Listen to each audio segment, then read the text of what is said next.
Ian, buddy. Look, Theo was supposed to do the bloody interview, but I actually got a knock on the door of the police this morning in the hotel. They said he actually is after getting done. Remember that party you threw the other night? He's after getting done with them fucking pingers and that other stuff. So they've after taking him away. He's gone from one lockup to another one. So look, they said to me, look, they put me on the phone to the Olympic committee and they said, look, will you do an interview with Ian tonight, because he's, you know, he's doing that fucking, that meditation, that mindful event, like. And they said, look, ballbag, look, you're kind of bit of a dynamic cunt, like, you know what I mean, like, you're not really spiritual, but you kind of know how to talk about different things, like, because you be traveling the world all the time. So, you know, like, I just said, yeah, no worries, like. So, but yeah, enough about me, because as I said before, like, I'm not one for talking, like, and it's all about you now, Ian. But could I just ask a question, like, Ian, do you not think you look like a bit of a fucking twat there with your white dress on you? No, I'm not worried about what I look like at all, because, you know, when you're a connected being and you're working on your meditation and you're spiritual, you don't care about what you look like externally, because it only matters what's on the inside. Namaste. Yeah, thanks for giving us your time, Ian. What does namaste mean, if you don't mind me asking? Like, I've heard it in a few techno tracks, but never actually really knew what it meant myself. Yeah, Namaste has a very old origin, but it's not really that important, because what it really shows is that when you're in a group with some good looking girls, it shows that you're a spiritual guy, and there's a good chance then that you're going to be able to fuck them. That's probably the most important meaning of it. How do you think you'll perform tonight, Ian? You know, it's a bit of a sticky question, because, you know, in the spiritual world, it's not about performance. But, you know, putting that aside, I'm pretty sure I'm going to knock this one out of the ballpark. You know, I've been practicing for a long time and meditate every day. And, yeah, I read a lot of spiritual shit. So I'm pretty confident that I'm probably going to ace this one. Yeah, so, like, I think the Olympics is fairly cool, like, but to be honest, I don't really get it myself, because, like, I like playing the music, like, and, like, it don't really matter whether I'm playing in my bedroom, playing the decks, or whether I'm playing to 50,000 people, do you know what I mean? Like, the pleasure should be just in the moment when you're playing, like. So I don't really understand why you have to be the best at meditation, like, or, you know, be the most fucking spiritual, like.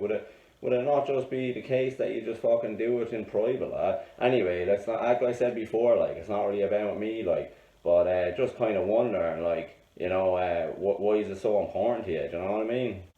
Yeah, look, we're kind of running out of time before the event starts, so we might just get on with the next questions, if you don't mind, if that's okay. I must say though, Ian, it does kind of look like a good event, like that. That little patch where you're sitting down looks fairly comfy. Like, I wouldn't mind sitting there having a couple of them pingers that we had the other night. It'd be bloody great. But yeah, enough about me. Hey, what's the challenges of this event like? Because I'm not too familiar with it myself, like. Yeah, so the difficulty of this event is, you know, usually when it comes to mindfulness practices or meditation, you know, you can do them at home in silence or out in nature, maybe in the mountains, you know, somewhere where there's not too many distractions. But, you know, as you'll see today, we have specific distractions that are actually put in place for us. You know, we've got some technology there, we've got laptop, phone, we've got books, magazines, we've got some snacks. Basically, some of the distractions that might pop up in normal life to try and throw you off your game. Added to that, we've got the cameras, so it does make it a challenging event. But I think I've got the tools in my arsenal to conquer that, so it should be okay. Yeah, thanks very much. We'll see you after the event for a bit of a chat, I guess.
Oh,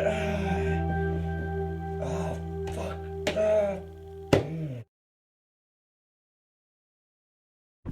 Yeah, look, it didn't really go my way tonight. You know, I think a couple of my chakras might have been a bit blocked, just from being in the hotel quarantine. You know, just from being isolated in the concrete and being away from nature. I think got me chakras blocked, got me a little bit out of alignment. You know what I mean?